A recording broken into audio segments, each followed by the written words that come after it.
Going to go ahead and get started with our main plenary of the day.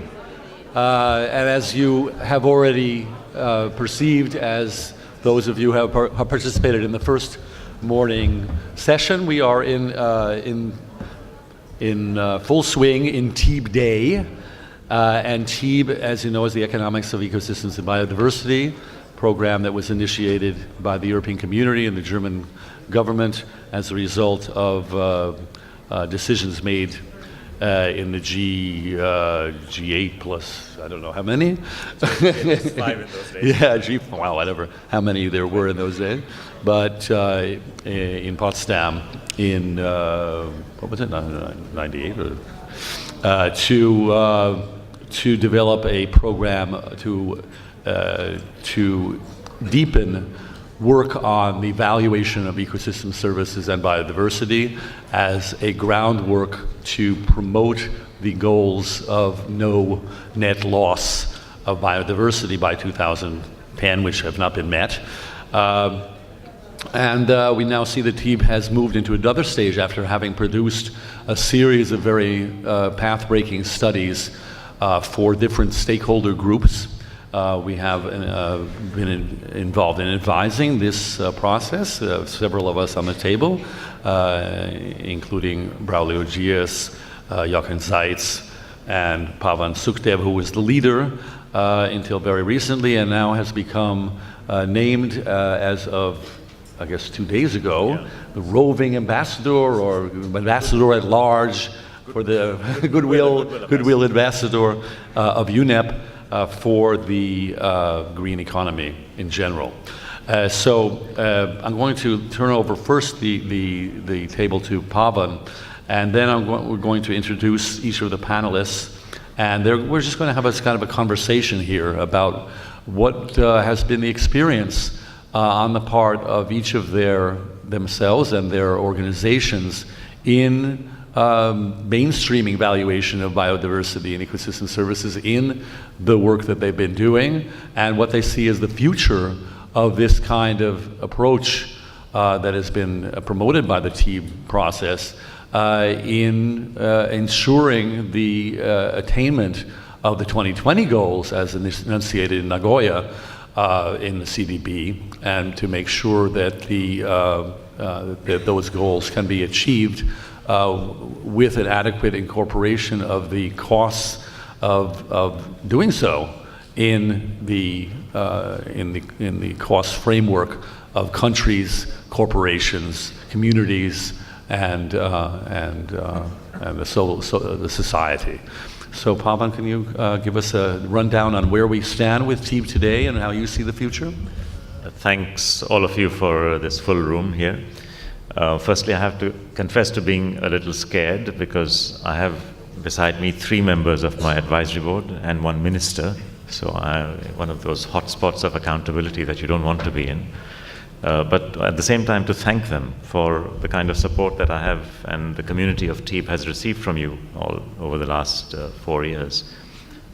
So I think it's without your support in various ways from Brazil, Sweden, and from the advisory board members here on both sides.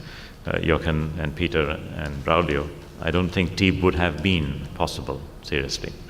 But today what we have, and I want to summarize for you very quickly, is actually a phase of TEEB where the focus is somewhat less on compiling and creating and filling the gaps of research, and somewhat more on working on implementation with policymakers, with state governments, and especially with the business community. So this is where we are today. And firstly, in terms of the government level, there are several regional studies which are being organized these days. There's one even on the Arab region. There's a Baltic Stern follow-up. There's a Nordic countries TEEB that is taking place. And there's something being proposed for Southeast Asian areas, biomes there particularly. At the same time, there are a host of national initiatives, and I can literally only list them. And of course, Brazil has been the earliest one to start. And recently, we even had a TEEB for Business Brazil being launched in Rio a few days back. But the others are from countries as far apart as Armenia, Austria, The Chinese are working on a proposal not called T, but it's basically in collaboration, which is research on a comprehensive ecosystem assessment in China. Gabon, Georgia, Grenada, Norway, of course, has commenced a formal TEEP study, and so has Germany. The Russian Federation is interested. Rwanda has taken an interest. Turkey, New Zealand, the list goes on. So I mean, I think we have a situation where the original sort of wide-ranging work at a global level, which picked many national stories and national examples of policy making well informed by economic analysis, has actually been received well, thanks also to CBD, so for the excellent outreach that you provided us in Nagoya. And now is being taken forward in terms of, okay, so how do we work systems of data collection, data gathering, preparing the economic analysis, and informing policymakers at the country level? That's one side. But the other side is the business side. And I'm delighted that right here in Rio, just yesterday, we had a meeting yesterday morning, which was the first meeting of the TEEP for Business Coalition. And coalition is the right word for it because it consists of actually coalitions. We had the World Business Council for Sustainable Development. We had the representatives from the IIRC, the International Integrated Reporting Committee. We had members from IUCN, WWF, and many corporations, including Jochen Zeitz's corporation.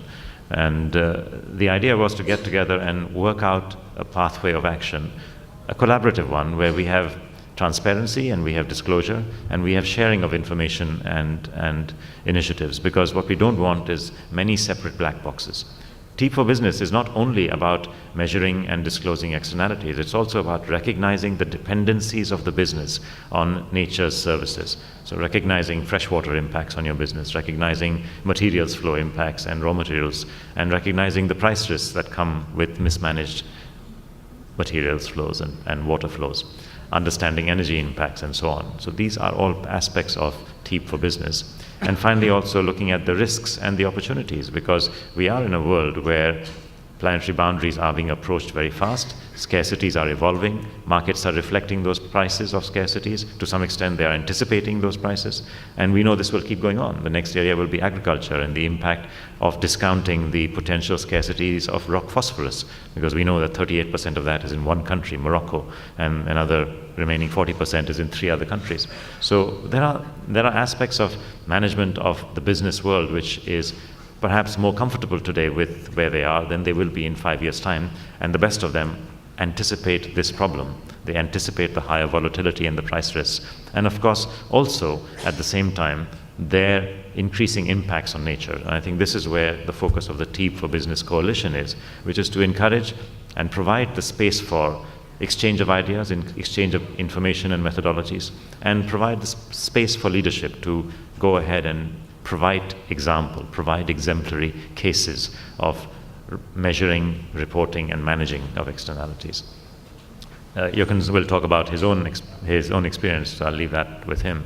But there are clearly strong business leaders moving in this direction. I think we, from the TEEP community, in terms of being researchers and experts in ecosystems and understanding impacts, we should do what we can to be able to create time in our busy research calendars to serve the interests of corporations who do want to do the right thing and start measuring, managing, and disclosing. Finally, I will also say that there is still more work to be done in terms of the research which is being done. A group has been formed for specifically exploring marine issues, because the oceans was an area of research which we said quite openly, Peter, you will remember, that we hadn't done enough in TEEP on the marine, even though we had done enough, I think, on forests and wetlands and so on. And now we have a group specifically on a TEEP for oceans, which will look at some of the aspects of the role of the oceans in carbon storage and sequestration, marine biodiversity in terms of the quantity, in other words, the scarcity problem of fisheries and fish stocks, and looking at, again, corals and coral reefs and their impacts socially as well as economically, and also looking at some of the new areas that are opening up in oceans and their economic impacts, including the opening of the Arctic for commercial exploitation and what that means in terms of ecosystems and processes and its values. So these are some of the areas of further interest, which I think research will look at. And there are also initiatives going on right now, both at global and local scale, to better understand the flows between ecosystems and agriculture. Agricultural yield and productivity is critical. Something like 60% of agricultural land on Earth is in small farms, and that includes 400 million farms, which are less than 2 hectares in size. And it has been shown that ecologically friendly farming methods can increase the yield in small farms by 80% to 180%. There are 2 different studies by Julius Pretty and by the FAO. And what this means for us is that here we have in our hands the means of doing 3 things at the same time. One is improving income in the hands of the poor farmer, which means more than 1 billion people who are benefiting from this, and increasing that income to the extent of the yield impact, if it's 80 to 180%, is quite significant. Secondly, so it's a solution, a significant solution to poverty in areas in South Asia, in Southeast Asia, in Sub-Saharan Africa, and elsewhere. And secondly, it's about hunger, because we keep talking on and on about the problem of not enough food for 9 billion people, and here we have the impacts of improved ecologically friendly farming methods on small farms, providing you higher yield and therefore availability of more food. And thirdly, these farming methods which we are looking at and should be examining in detail are also a way of reducing the impact of agriculture on biodiversity, because it is one of the main drivers in terms of pesticides and fertilizers and their impacts on biodiversity. So these are aspects which are being explored right now in the TEEB research space. I'll stop there because I think these are the key points of briefing that I wanted to make, Peter, and I'll give the floor back to you. Thank you. Let's give us, I think, the groundwork, a little bit more of explanation. I think that this hall is full of people who have had some role in TEEB. So the TEEB has been an effort which has engaged a very significant cross-section of the ecological economics community in contributing to specific evaluation meta-studies to pull together what the literature has said is the value of these benefits and services.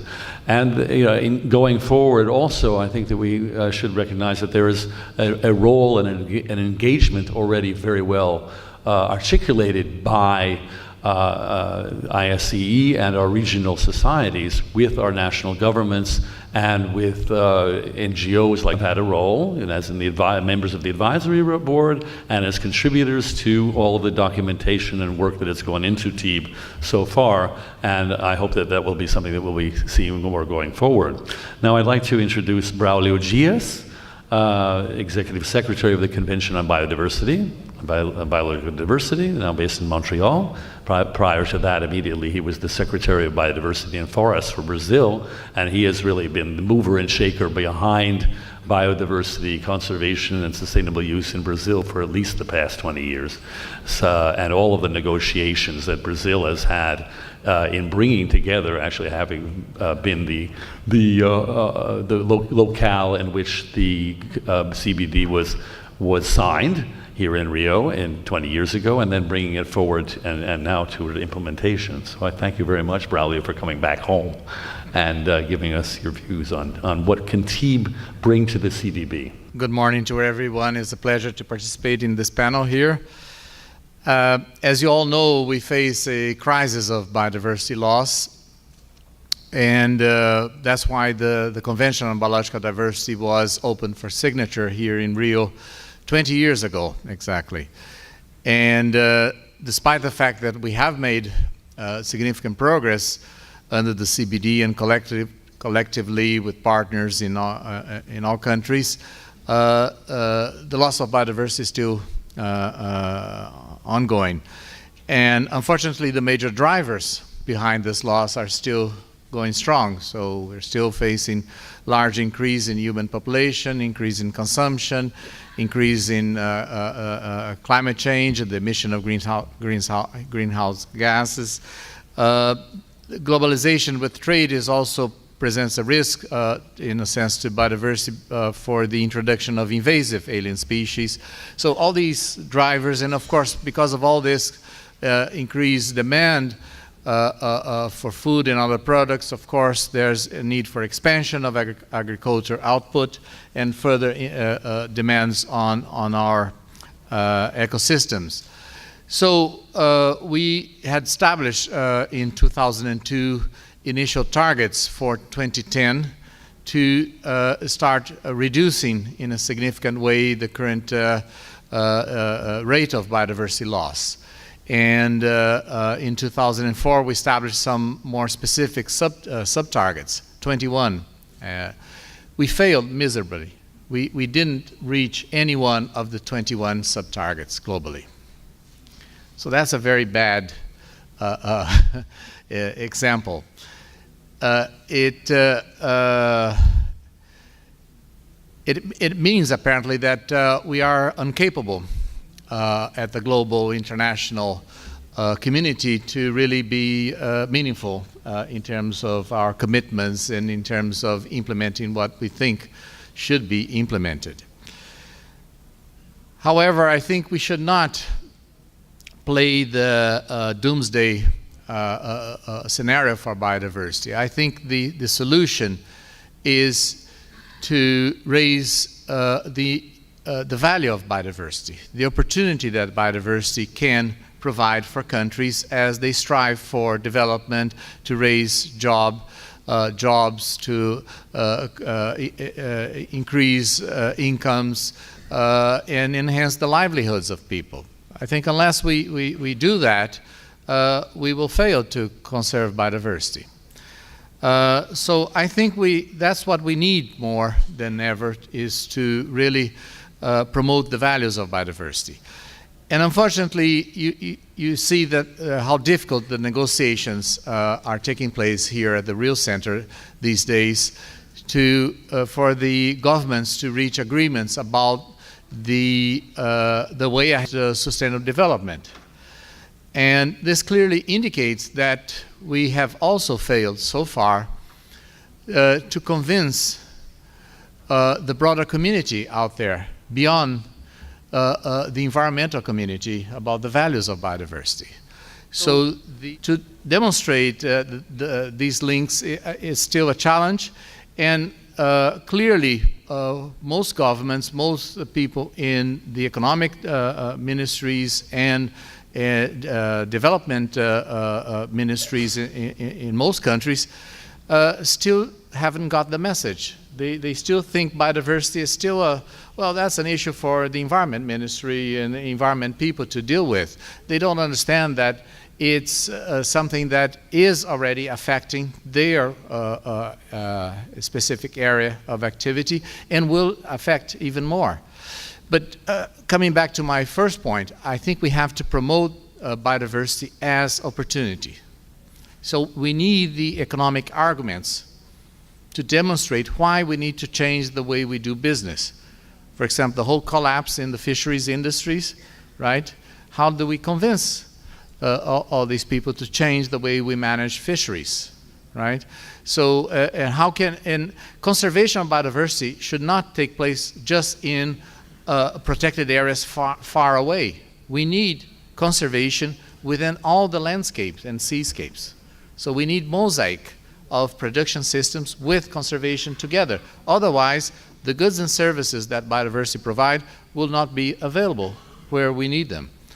So we very much value the work that TPEPED has been doing and the continued work of TPEPED at regional, national level. We think that's very important. We need also to go beyond just assessment of the values. We need to think more about economic instruments. How can we better utilize the results of evaluation to introduce those into economic instruments to really utilize the research that is being produced on valuation. So that's a big challenge. I have been involved indirectly with TPEPED since the beginning. I was in Berlin when we negotiated in the G8+5, and Germany proposed to create the TPEPED initiative, and so since then we have been following, and I'm very thankful to Pavan for all his leadership leadership, and we look forward to further work together. And the CBD wants to make more utilization of this. When I took up the office of the CBD Secretariat in February this year, I told all my staff that I had only 3 priorities: implementation, implementation, and implementation. So I hope they got the message. And so I need all your work, help to strengthen the partnerships with all organizations, and research is an important stakeholder group to promote better implementation, so we can meet the targets that we set for 2020. Thank you. Thank you very much, Braulio. That will certainly move us forward to implement, and 3 times. I'd like now to share some words with Jochen Seitz, who is the chairman of the administrative board of Puma, a company that has effectively begun to measure its impacts and to incorporate biodiversity values into one of its objectives of running a business. And I sort of ask you, where do you see all this heading? What kind of a point is there in valuation for a perspective from the business community in general, or just specifically from your own business experience? How do you see this coming back to the objectives of the corporation? Well, maybe I ask actually a question to the audience before I answer, and then I will see what if my answer is in line with the audience. How many of you actually think, or who of you actually thinks that business should put a monetary value to the environmental damage it causes? Hands up. Yes, fairly. It's 2 hands. Okay. Well, who actually 50%. Think it's not needed because we sort of, business knows and understands the impact it has on nature and therefore doesn't really need to measure it? 1. Okay. 2. 3. Okay. Well, so let me make the case, which is pretty much in line what the majority believes. I believe that business has vastly no understanding where its environmental impact actually happens. I've been in the sporting goods industry for 20 years and CEO for 20 years. And when we did our environmental profit and loss accounting, I was astonished by the results that came out of our first EP&L, basically taking TEEB and applying it to our business. What came out of it was actually that optimizing our own operations really didn't change the sustainability agenda, because out of our total environmental footprint of 145 million euros, only 6%, or 8 million euros, were actually generated by our own operations. So, driving eco cars and hybrids and, switching off the lights when it gets, when the sun goes up or when I leave the bathroom doesn't really move the dial. That's the reality. And I believe today, talking to a lot of my fellow colleagues, that they also don't really understand where their environmental impact is, or they are the ones that understand it and would rather not talk about it because they know how devastating the footprint is. So, we need to recognize as a business that, we've been doing business at the expense of nature, and we have to be held accountable for it. But by doing that, we have to come up with some metrics that allow us to actually visualize a footprint in a transparent way and then to ultimately mitigate it. In our case, it actually meant that 76% of our environmental footprint actually happen with the decision of what raw material we use. We use leather, cotton, rubber as the primary raw materials. And just the production of those 3 materials plus the processing of raw materials actually accounts for 76% of our environmental footprint. So we're talking about thousands and thousands of small-scale farmers that are actually having that footprint, generating that footprint furthest away in our entire supply chain. I was astonished to see those results. So until we actually find ways to sustainably grow those raw materials, or find new materials that have a lesser environmental impact, I will not be able to substantially change the way we do business in terms of the impact that we create.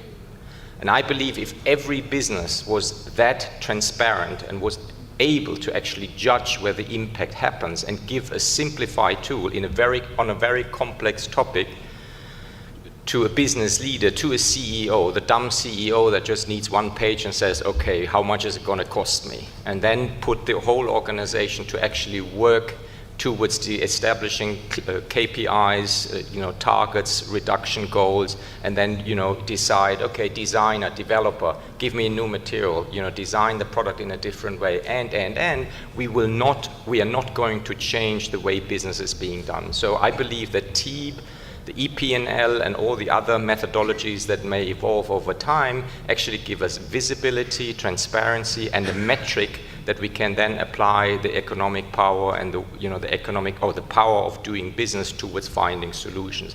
Until we keep externalities outside of our vision, we will just keep running around blind. And therefore, I'm saying it's a must, it's a necessity. As a business leader, I'm truly supporting it, and it's something that needs to be scaled up in a significant way quickly in order to help find solutions. Very good. Well, Jochen, looking at the supply chains that you're working with, some of these, leather producers, for example, are slaughterhouses in Brazil. You maybe want to go all the way back up the chain, up to the producers of the cattle who are deforesting and have some relationship. What kind of instrument can you bring to bear as a buyer of these principal products to change the perspective on the part of the producers down the supply chain? Well, I believe that ultimately it requires cooperation. One company alone is not going to solve all the problems. We can spearhead new initiatives, but ultimately it needs sectors and industry to help find solutions. I mean, we have seen it recently with what we call the apparel coalitions, a sustainable apparel coalition that is actually trying to find ways on how to actually source more sustainable materials and how to do that. When it comes to, in particular, to leather, it's a big issue. We said as a company we're not buying leather from Brazil because we cannot trace the leather, and therefore it just doesn't make sense.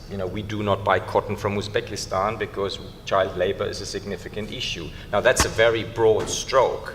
If we now start as a business to say, we are fully responsible for our supply chain, we actually have to go back and say, well, we no longer just sell our goods, we are also responsible for where and how those goods are actually coming about, hence all the way down to the supply chain. I think that's a responsibility that every manufacturer, every brand has today.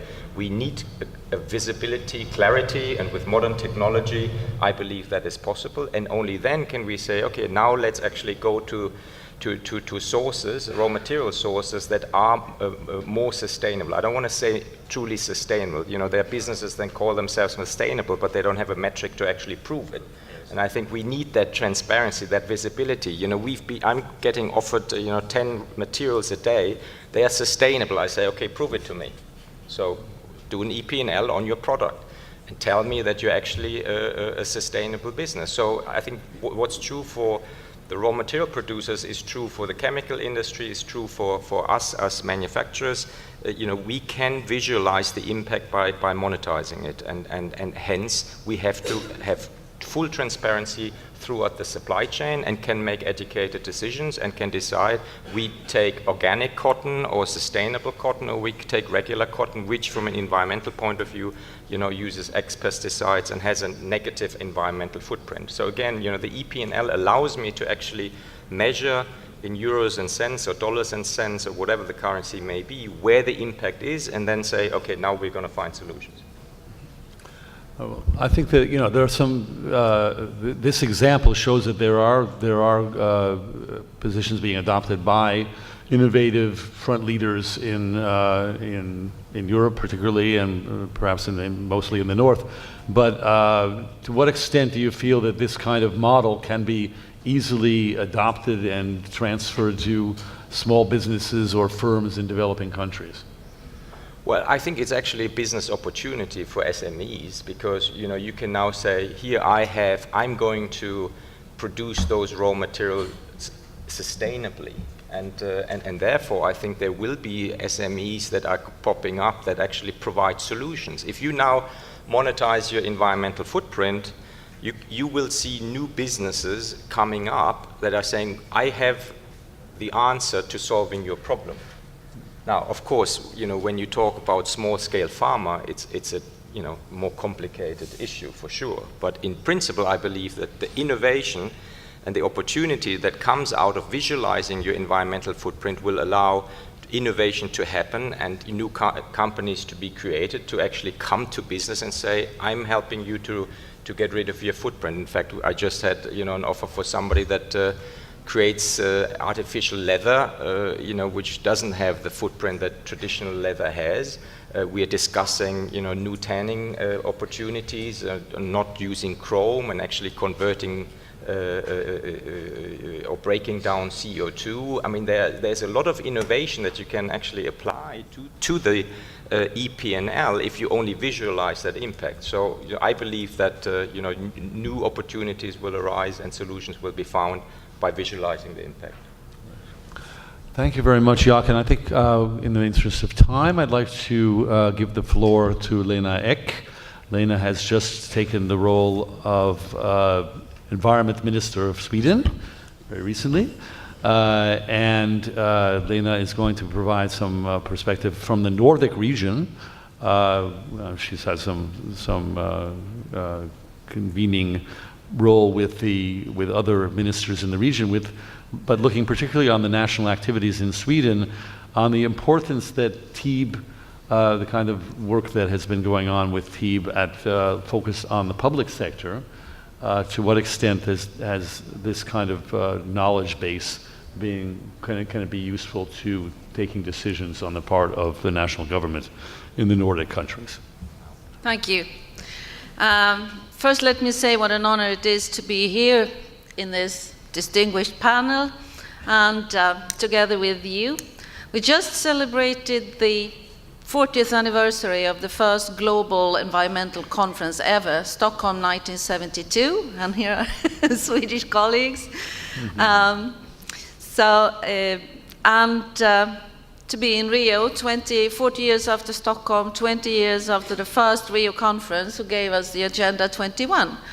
That has transformed our environmental thinking in my country and in so many other countries, and to be part of the negotiations that hopefully, touch wood, will bring us sustainable development goals, or at least start the process of giving us sustainable development goals. That will transform the world even more, put us on the right path, hopefully. There are still a lot of difficult negotiations, I can tell you. And many of them are concentrated around the concept of green economy and the inclusive green economy, which I prefer to call it, just to visualize the three parts of sustainable development: the social, the economic, and the environmental. We always often forget the social part, and that's why I think that inclusive green economy is a good concept. Anyway, the economics of ecosystem services and biodiversity team is a truly groundbreaking work, and I do agree with the panel that this is so important because it brings us knowledge both for the business sector, for us as human beings, but also for policymakers and politicians.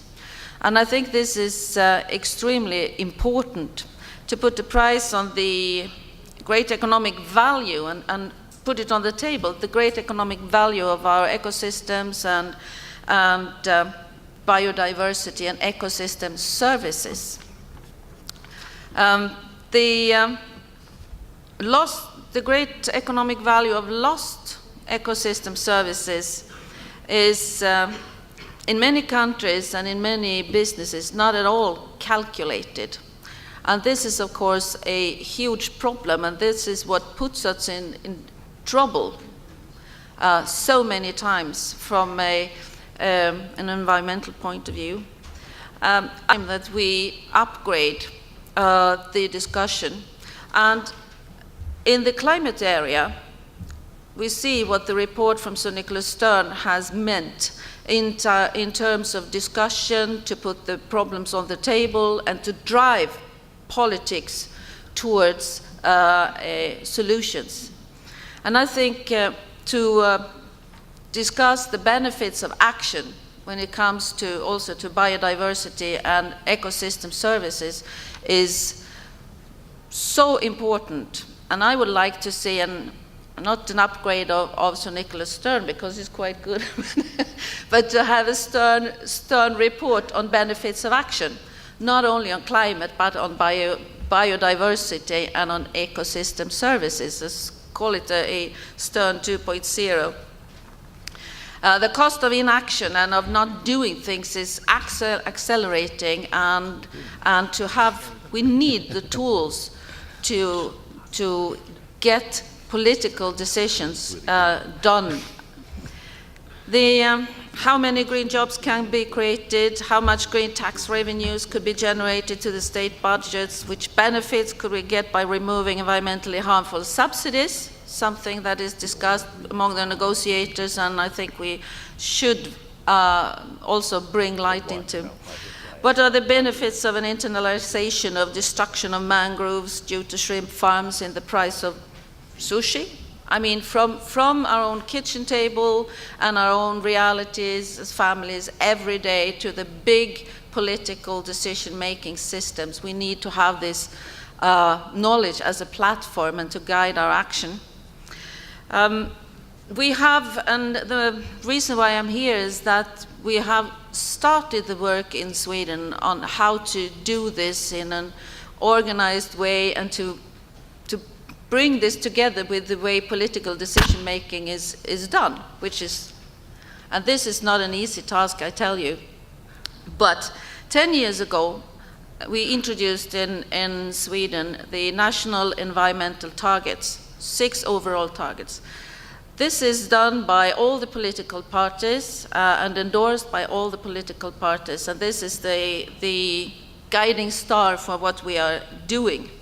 And one of the intermediate environment quality targets is that at the latest in 2018, the meaning of the biodiversity and ecosystem services shall be publicly known and integrated in political and economical decisions and other decisions in society. And this is how the international commitment from Nagoya is translated into Swedish reality.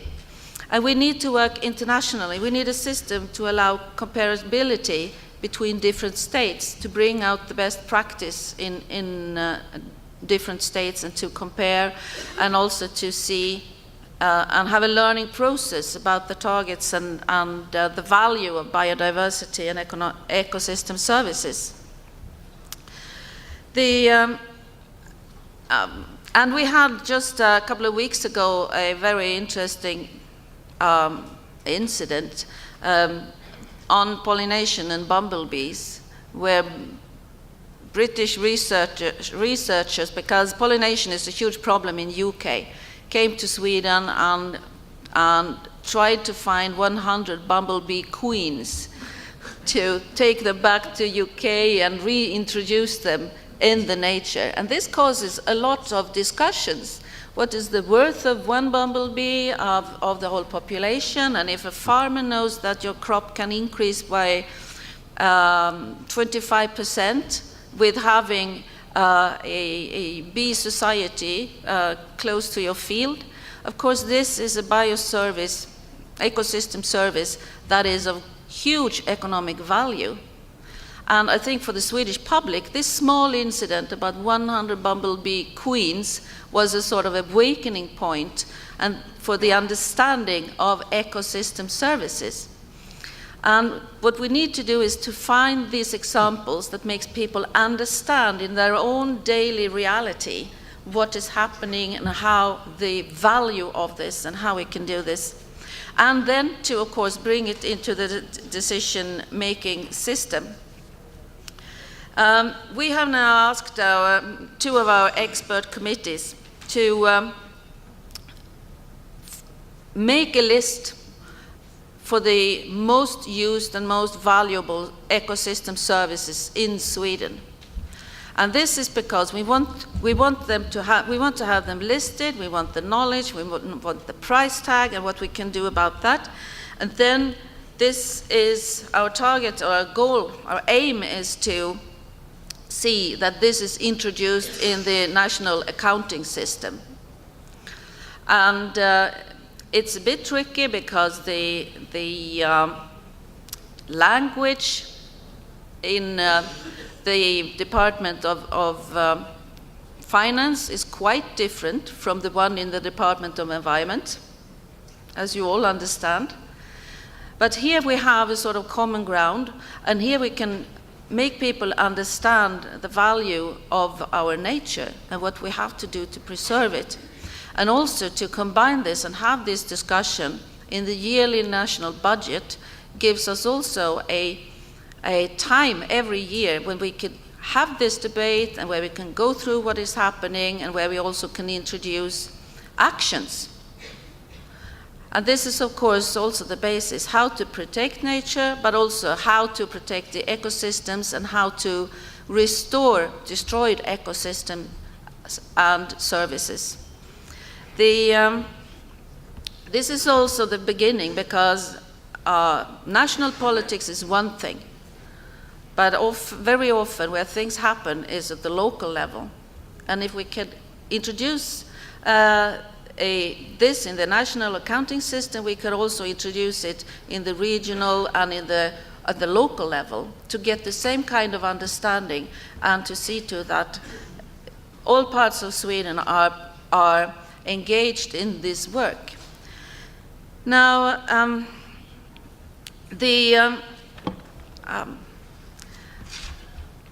it's of course frustrating to see the actual reality of what is happening and to have this long planning process.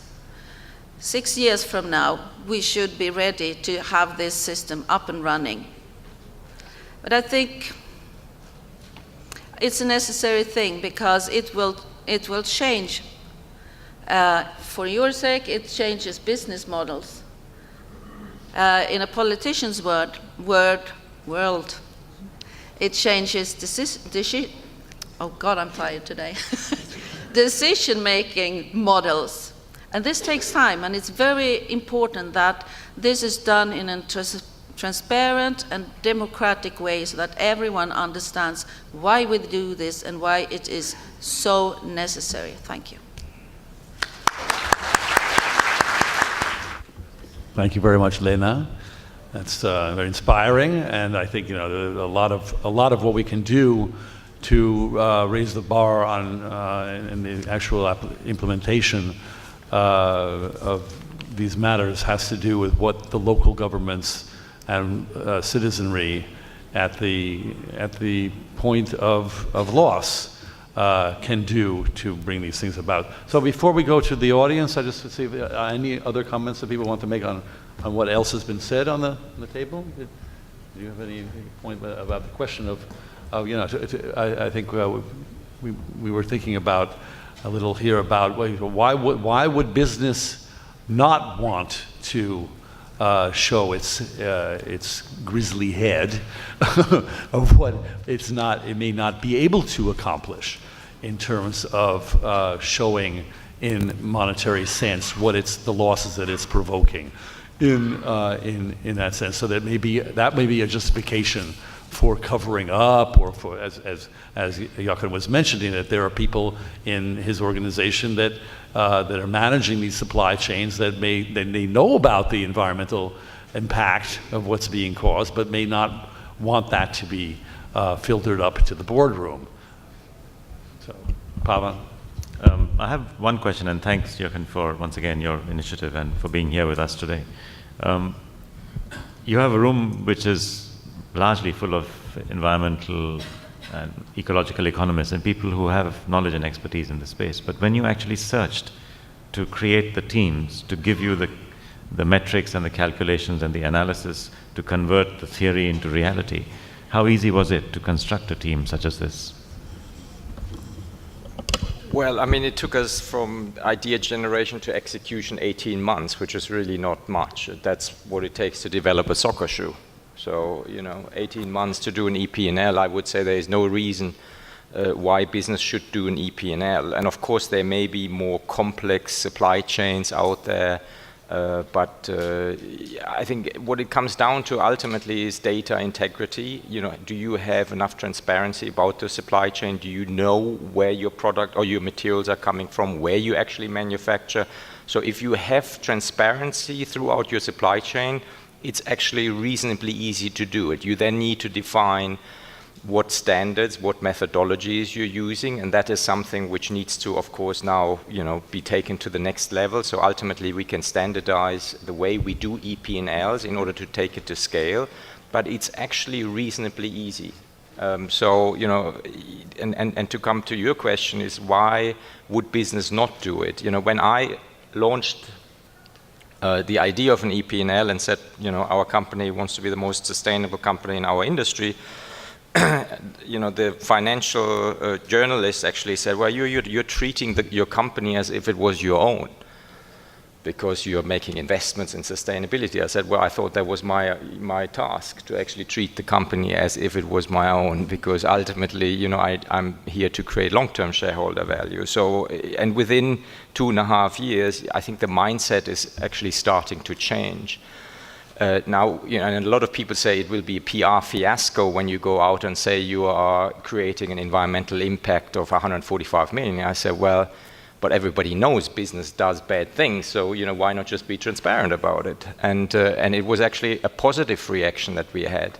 But the reality, of course, is that our industry has a reasonably small impact. If you now talk about extractive industries and heavy-duty industries, I would say many of them already know what their footprint is, but they're afraid to talk about it because they think that ultimately taxation and legal restrictions will come into play that will reduce their bottom line. And I think ultimately, if we continue to define the bottom line by excluding externalities, that's exactly what's going to happen. Business is not going to be or many business leaders do not want to be transparent about it. So it needs leadership in business, and there is no reason, why good business leaders that have a long-term vision shouldn't do positive lobbying for good laws to be put in place, rather than, continuing to leave it up to the industries that rather prevent good legislation to happen. I think that's the one thing that I can only say as a business leader,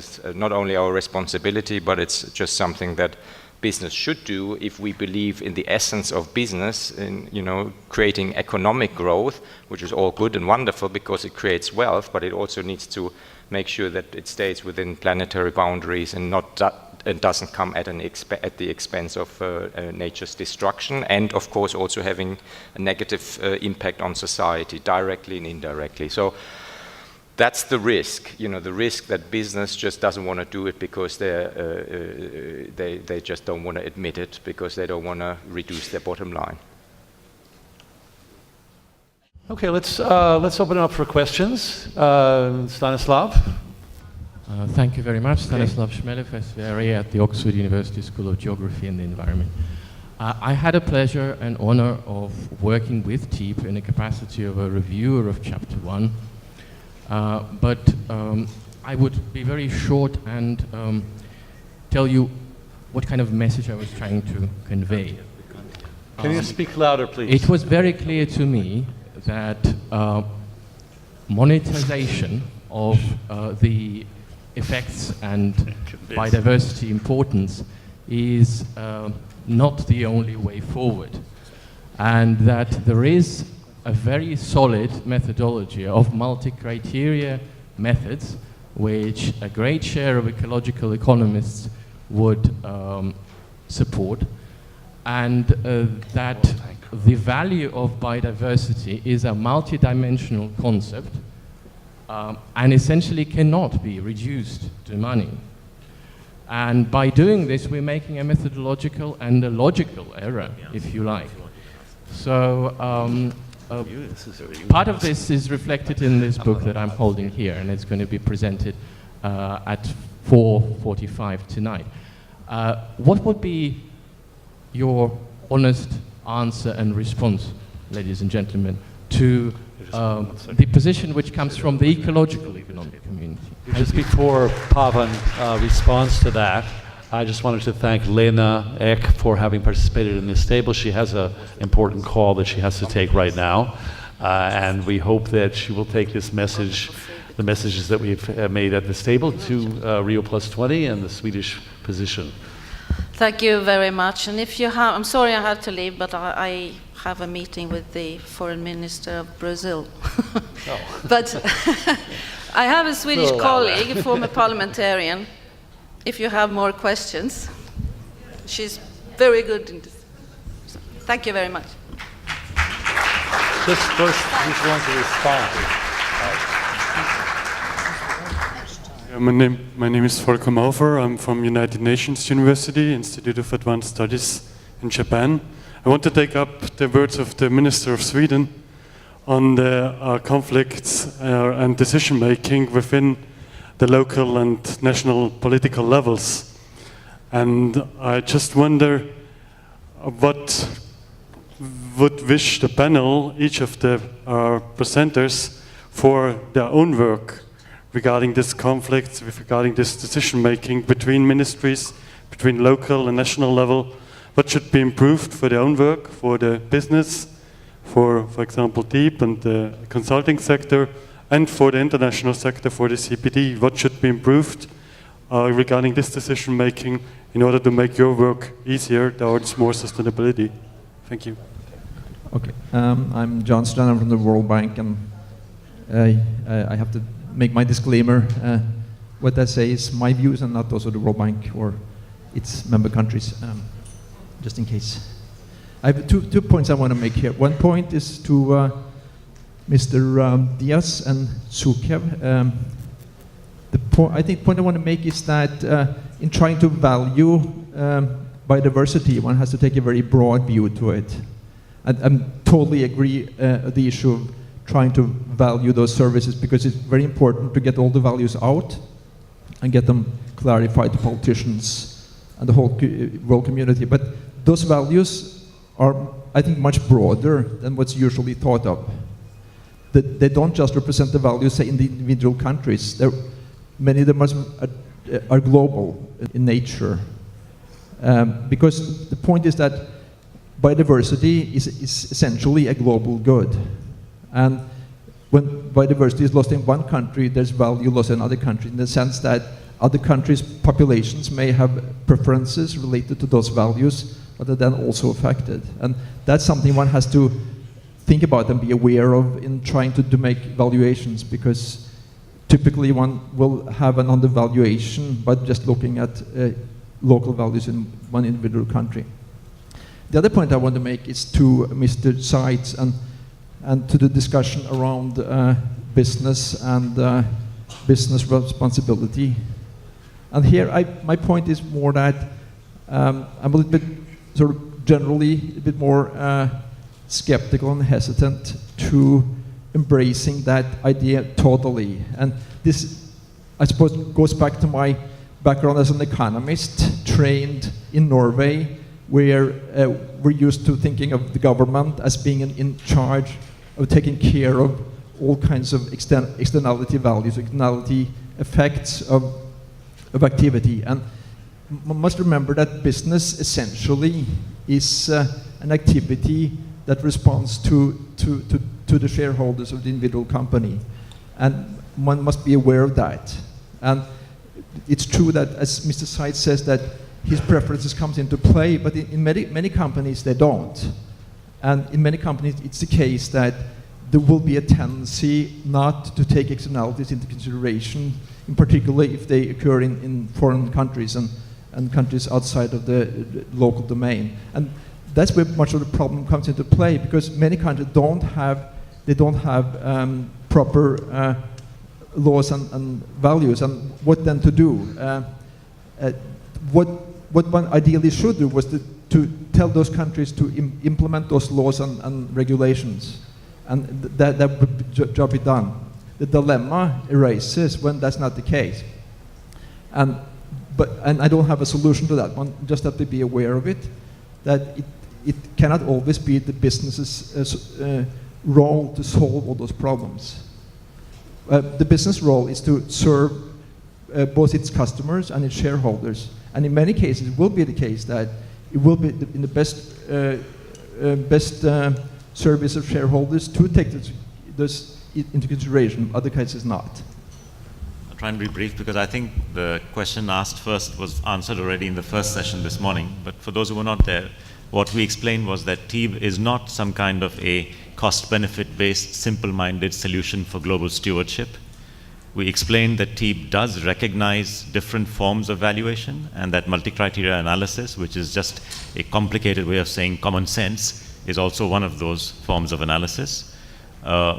It appears that the answer was not absorbed, or maybe it was different context in which it was answered. But the reality is that TEEB is not just a simple-minded, cost-benefit based stewardship solution for the whole earth. Please listen to what I'm saying, because I will not repeat it a third time.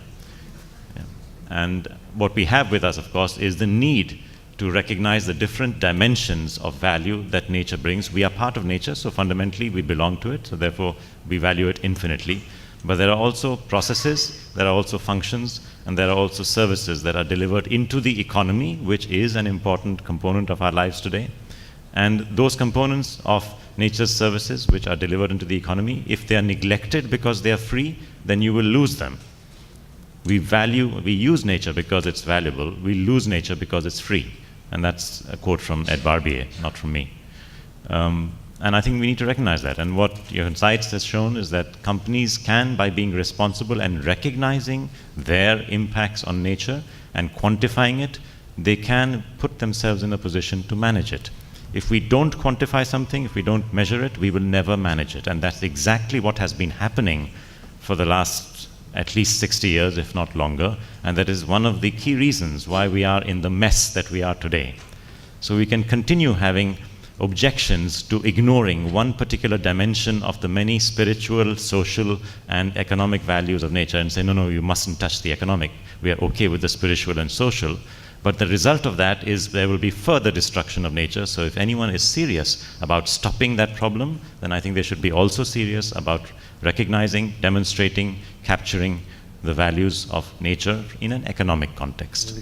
Yeah, I think the first question was what would we want to see as a business? I think ideally you always want a level playing field based on which you can compete. And I think level playing field, of course, comes with clear rules and regulations. Now, paragraph 41 in the declaration, if it remains, talks about integrated reporting and creating transparency for business, or make sure that business actually transparently communicates about its impact on the environment. I would say that's a paragraph that should definitely stay in there, so that integrated reporting is something that will be implemented on a global basis. The moment you have that transparency, and I would take it a step further and say eventually every company should do an EP&L once we have the methodologies clearly defined, that would automatically, that transparency will move so many things. Not just for businesses, also for the consumer. I mean, just like 4 years ago at the,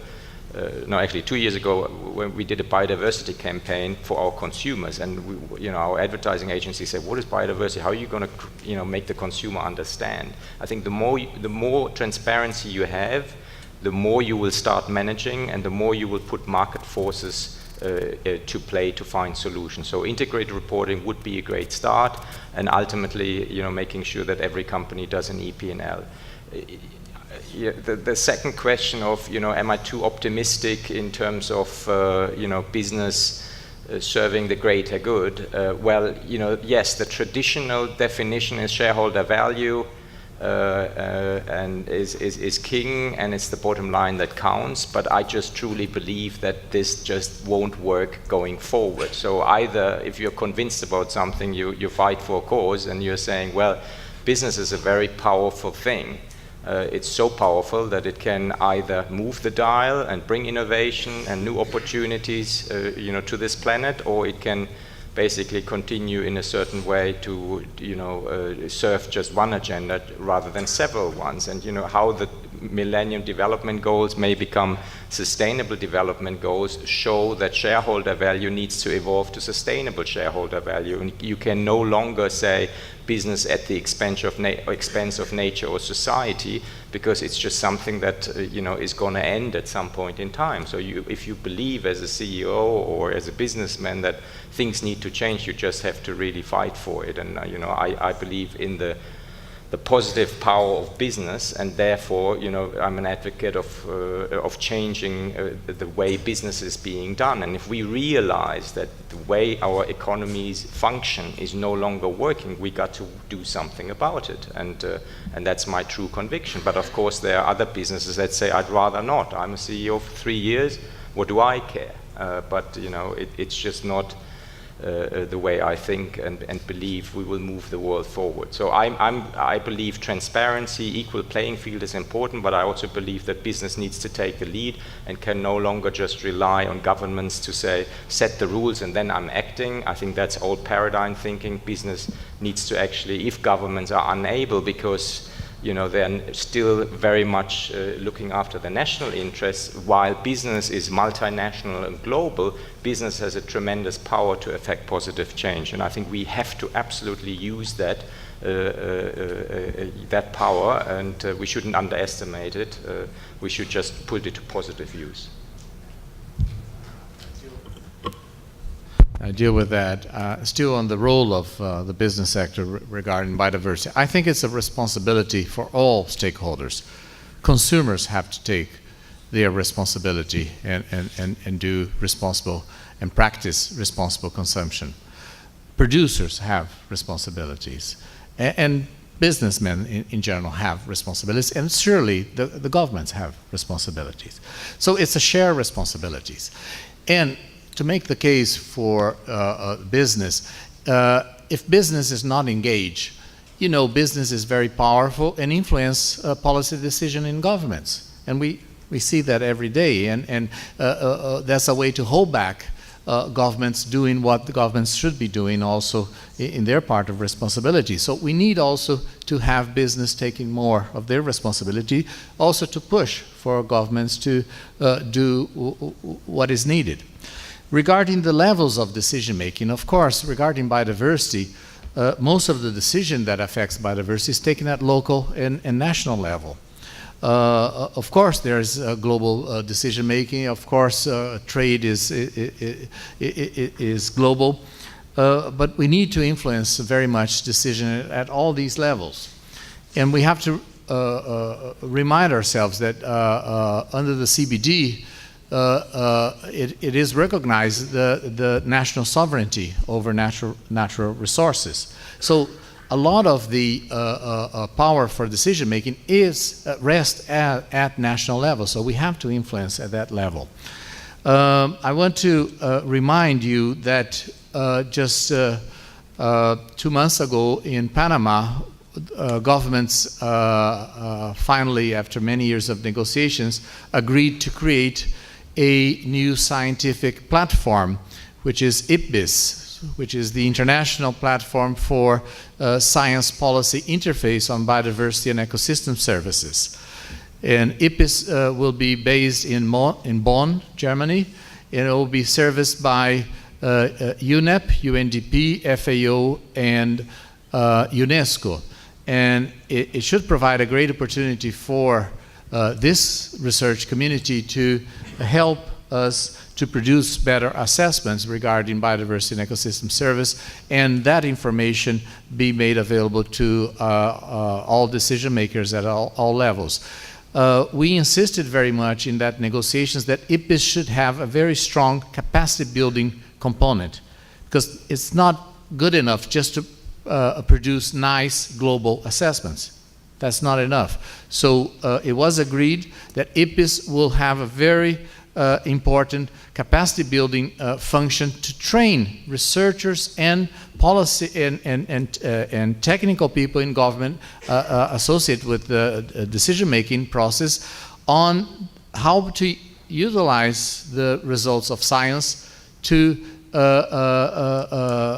support better decision-making process, and how to utilize different tools that can help better decision-making, be it in modeling, expert systems, or whatever. So that is a great opportunity. And coming back, having good information is a necessary starting point for better decision-making for all sectors in society. Thank you.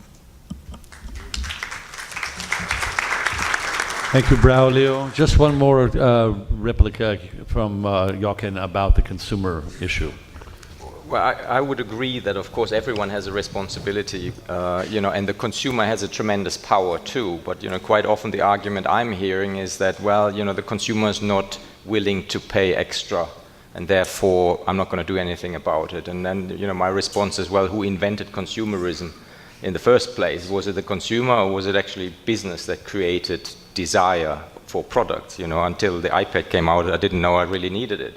So, So I think ultimately, if you put the power of business to innovation and finding solutions and, present them in a sexy way and give a reason to the consumer to actually buy it, we will not find a solution to our biggest problems on the planet. And, let's maybe at some point turn away from saying we need to create sustainable products. No, we need to create sexy products that are also sustainable.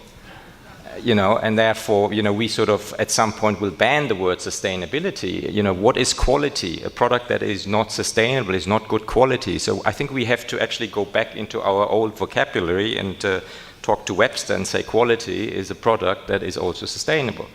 And so rather than always talk about shared value and inclusive capitalism and all of these things and all these wonderful words that are coming up, ultimately no, we just need to evolve and redefine words that have already been created and change the definitions, the underlying definitions on how business and how products are being created. And I think then we will find solutions that the consumer will steer to. If I'm telling a consumer it's actually healthy to eat less meat, and say, well, maybe I should eat less meat. And then you have a really great vegan menu, and then you eat it for the first time and say, it's amazing. And say, well, you've done great for the environment because you eat less meat, but you've also just done something for your health. So we have to, as business, just find innovative solutions that actually get the consumer to get excited about sustainability or redefinition of quality or whatever creates desire from the consumer. And only then can you as a business, ultimately also make a living and have a positive impact on your bottom line. And I think that's what we need to advocate rather than always saying the consumer is not ready.